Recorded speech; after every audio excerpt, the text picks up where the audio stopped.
I'd love to see your envious face, but I'm not that cruel, so I'll let it be. It'd probably be awkward for you to see me, so why don't you hide in the bathroom or something? She laughed noisily over the phone, mocking me. I detest this woman more than anyone in the world. No, in the universe. 13 years ago, she stole my husband from me. I'd like to cut ties, but that's definitely difficult to do, because sadly, this woman is my biological sister. I held the phone to my ear after a while, and let out a small chuckle after she hung up on me. My name is Ruth, a 37-year-old divorcee. My marriage fell apart in just 6 months, and it's all because of my villainous sister. I have an identical twin sister named Rachel. Even our longtime friends mistake us for each other because we look so much alike. However, contrary to our appearance, our personalities are completely different. I'm more of the quiet type, while Rachel is active and tends to take charge of things. I was the better one in academics, while Rachel excelled in sports. Rachel's the type who blurts out whatever she's thinking. How can you wear such unstylish clothes? People are gonna think I'm not stylish either since we're twins. That'll suck. As you can see, we don't get along. It wouldn't be so bad if it was just at home, but Rachel always brought trouble. Back in our school days, I often got harassed by girls from other schools on my way home. Hey, stop hitting on my boyfriend! Of course, I didn't even know them. Not again, Rachel. Whenever Rachel found someone she was interested in, she wouldn't hesitate to snatch him away, even if he already had a girlfriend. I blame the guys too, but Rachel was worse. And I, being mistaken for her, am a victim too. Moreover, she seems to lose interest once she gets the guy, sometimes breaking up in as short as a week. It's unbelievable. Rachel, you need to stop this nonsense. Have you ever thought about how the other girls feel, and that I'm also suffering too? To my words, she responded, an unattractive woman's jealousy is scary. Anyway, your guy, John, right? He's so dull. I doubt he'll cheat on you. Don't worry, I have no interest in him. He's not hot at all. And talked down on my boyfriend. This man named John is the despicable ex-husband who dumped me without a second thought 13 years ago. We got close because we went to the same tutoring center. He was rather quiet and made me feel at ease. His mother was a fortune teller and was well known for her accurate readings. She even ran a fortune-telling house. We graduated from the same university and decided to get married 2 years later. I had thought I would spend my life with this man, but 6 months after our marriage, my ex-husband, John, placed the divorce papers in front of me and said, "Please divorce me, I can't take it anymore, and I'm sure you know why." Sitting next to him was my sister, Rachel, with a smug look on her face. Taken by surprise, I stammered, "Huh? I'm sorry, I don't understand. Did I do something? I don't remember doing anything wrong." At my words, John banged his fist on the desk and shouted, "Really? How do you have the audacity? You've been cheating on me. Can you still deny it after seeing this?" On the desk were a few pictures showing a man and a woman entering a hotel together. But to me, it looked like I was being shown pictures of my sister Rachel, going into a hotel with some man I didn't know. I didn't understand what my ex-husband was saying at all. The man in the photo must have been just another one of Rachel's flings. No, this is Rachel, it's not me." At that moment, Rachel burst into tears and sobbed, "Ruth, let's stop this. I can't stand lying to John anymore." Then John said to my sister, "Rachel, I'm okay. You're so kind, thank you." What am I looking at here? John glared at me and started to spew a fabricated story that was simply unimaginable. According to him, I had been cheating, and to avoid being caught, I was constantly borrowing clothes from my sister, spending my spare time at a hotel with my lover, and that I was a terrible woman. John had completely believed this ridiculous story that he'd heard from my sister. "I heard from Rachel that you've always had a bad track record with men. Even when we were dating, you were playing around with several men." I responded to my furious ex-husband, "Are you seriously saying that, John? You've been with me for several years, and you believe a story from my sister, who you've only known for half a year? Are you sane? Are you an idiot?" Perhaps he didn't like my calm response because all he could do was glare at me. And to my surprise, Rachel had the nerve to hit on John. You may have the same face, but your personalities are completely different. You're not charming at all. Rachel always listens to my complaints with a smile. She's so patient. I might have married the wrong sister. I couldn't believe what I was hearing. Rachel continued to fake her tears, but I could see her grin. Rachel was always a player when it came to men, since she was a student, but ever since she started working, she had changed the type of men she targeted. She now prioritized social status and money over looks, and John, my ex-husband who worked at a major corporation and came from a moderately wealthy family, was a perfect target. She must have set her eyes on him from the time I introduced him at our wedding. My ex-husband had been completely fooled by my sister's poor acting. I never thought my ex-husband that I'd been with for so long could be this naive, and I could feel my feelings towards him fade away rapidly. You two are despicable. Do as you please, but never show your face in front of me again. I felt tears welling up, but I managed to hold them back. I filled out the divorce papers on the spot and threw them at the two of them. Knowing my cunning sister, she and John probably hadn't started a physical relationship yet. Claiming compensation seems tough. Still, if it meant those two would disappear from my life, I didn't care about the money anymore. When I returned to my parents' house after that, my parents were furious at my sister's behavior and disowned her. When asked about her reaction, she said, "Oh, really? I don't care, but if you're having money trouble, don't come begging to me, okay? Bye then," making light of even her own parents. I found out from a friend that my ex-husband and my sister got married just 3 months later. I was so stunned I couldn't even cry. I felt nothing at all. For 13 years since then, I haven't seen my sister and her husband. But one day, I got a call from a public phone on my cell phone. I always answer calls for work, so I answered and heard, hello, Ruth? I immediately recognized the voice on the other end of the phone. "I don't know how you have the nerve to call me, Rachel." At my words, Rachel chuckled and said, "Are you still holding a grudge? You're always so gloomy, Ruth. But whatever, I have a favor to ask." Without showing any remorse for what happened, my sister continued, "I'm pregnant. Oh, of course, the father is John, who you loved so much, haha. So I wanted to let my parents know about their first grandchild. They won't listen to me, so you tell them for me." She had the audacity to command me like that, so I retorted, "What are you so cheery about when you've been disowned?" But she just laughed it off. "How many years do you think it's been? 13 years. I think you're the only one who still holds a grudge. You're probably still living alone at our parents' house, am I right? I'm saying that I'll be the one to give them a grandchild instead of you." She's always been the best at irritating people.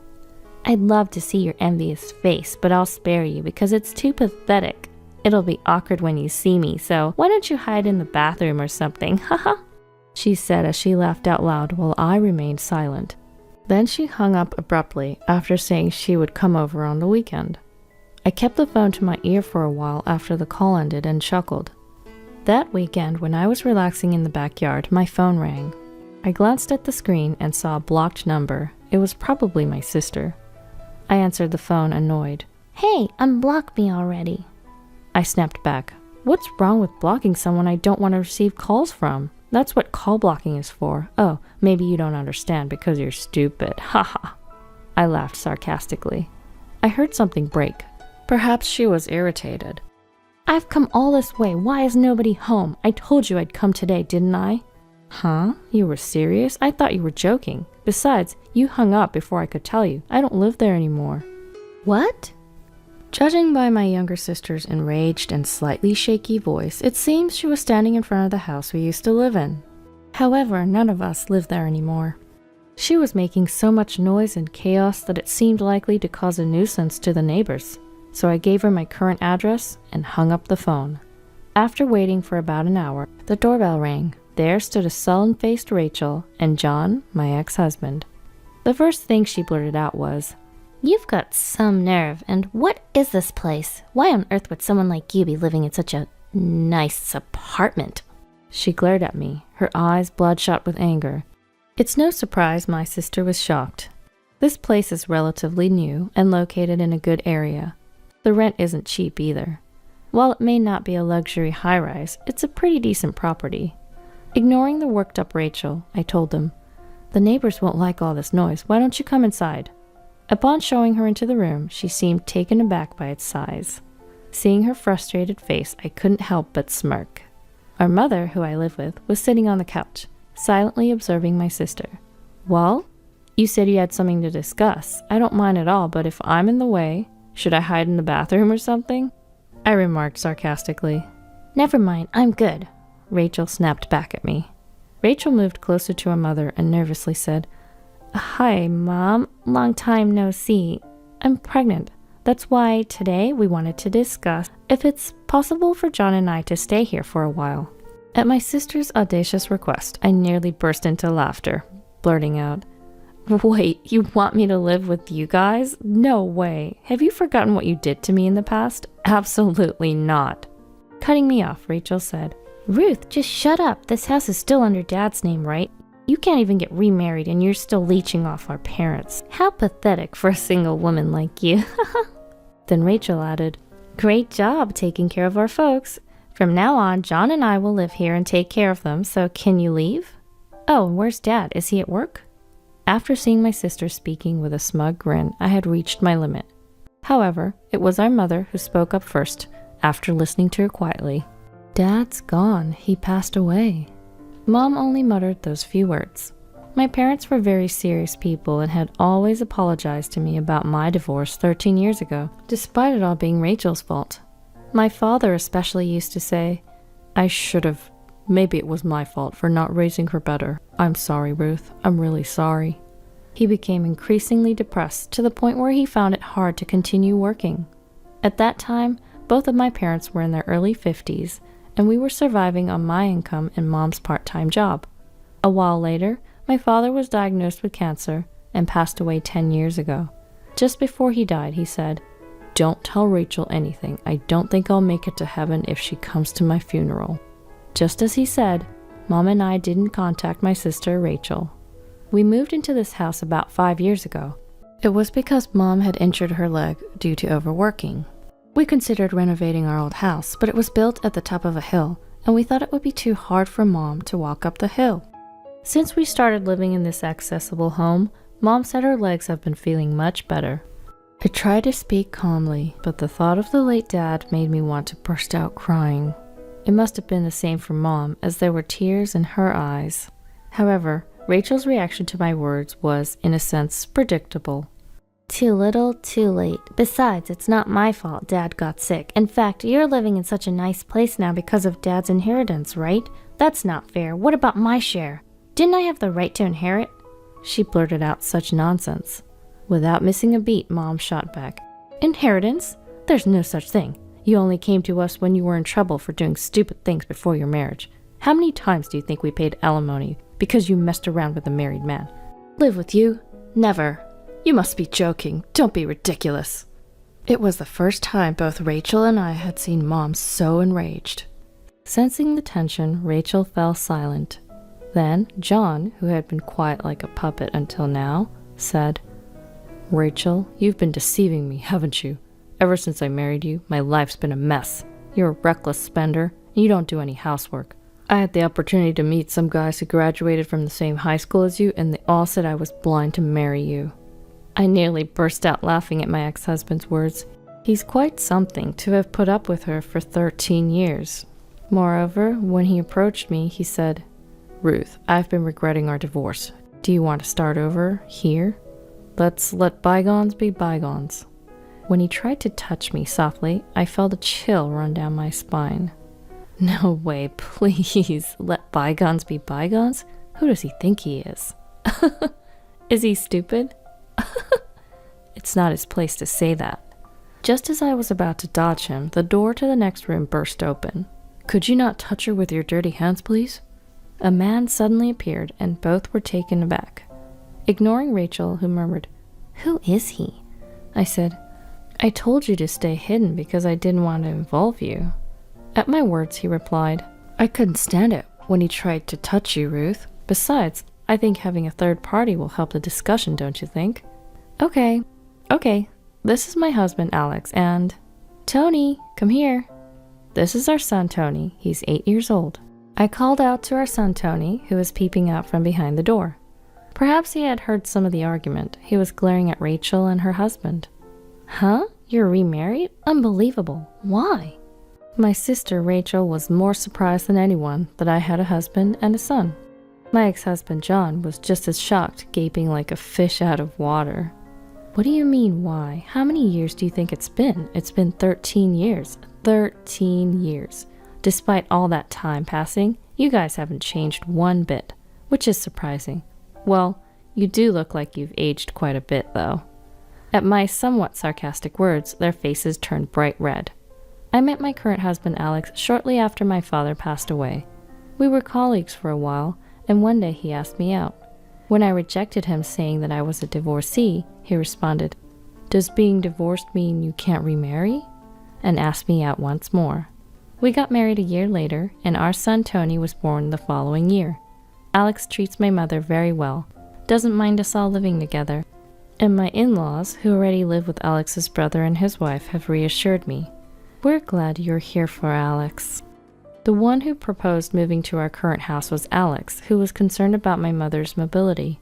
I turned to the two shocked individuals.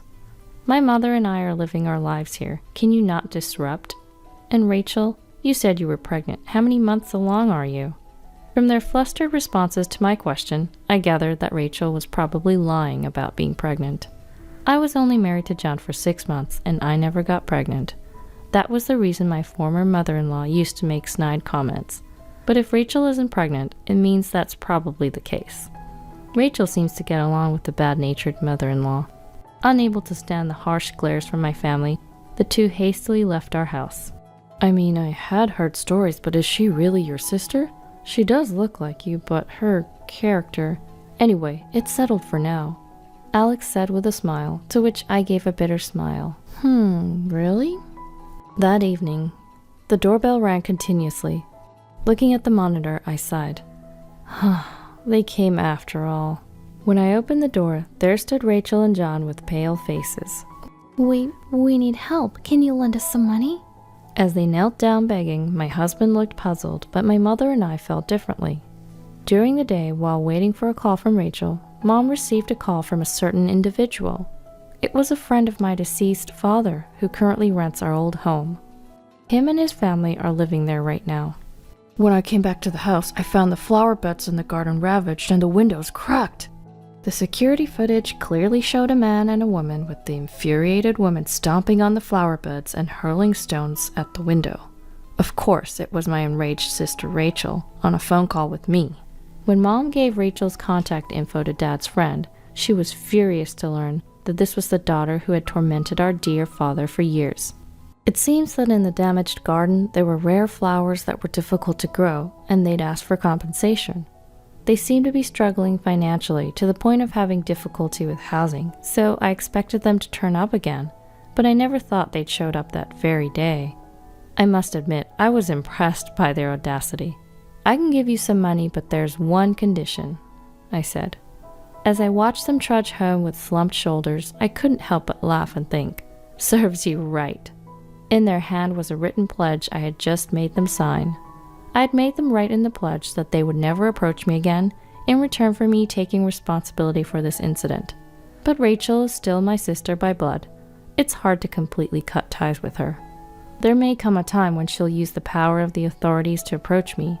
When that time comes, I'm prepared to fight, using the audio recordings I secretly made 13 years ago, and this time as evidence. Because you see, I have no intention of forgiving my sister and her husband any time at all. Later, a friend told me that my ex-husband had immediately resigned from the big corporation after our divorce and started working as a staff member in a fortune-telling establishment run by my former mother-in-law. Because they were family, he was paid a high salary, and he and my sister seemed to have been living a life of luxury. However, a few months ago, my former mother-in-law suddenly passed away from illness, and my ex-husband, who had no talent for fortune-telling, took over as her successor, but the establishment quickly closed down. In their desperation, the couple claimed, "This is a bracelet that our late mother lovingly made." They targeted the people who had faith in my former mother-in-law. However, a whistleblower exposed their lies, and the victims formed a group. The victims began flocking to the establishment every day, and my sister, who no longer had a place to live and work, came to ask for my help. I was so irritated by their audacity. However, seeing that the police have started moving, it's probably only a matter of time before the two of them are held accountable for their crimes. After that, we moved again. The reason was my husband Alex's job transfer. Can I really come along? Mom asked apologetically, to which Alex, my husband, responded with a chuckle. What are you talking about? You're an important part of our family, Mother. Even if you resist, I'll carry you over my shoulder and take you along, okay? Upon hearing Alex's lighthearted joke, Mom let out tears of gratitude. Grandma, you're crying again. Here, have a Kleenex. Observing his emotional grandmother, Tony was concerned but still smiled. And as I watched my family, I felt a wave of gratitude for the happiness I felt.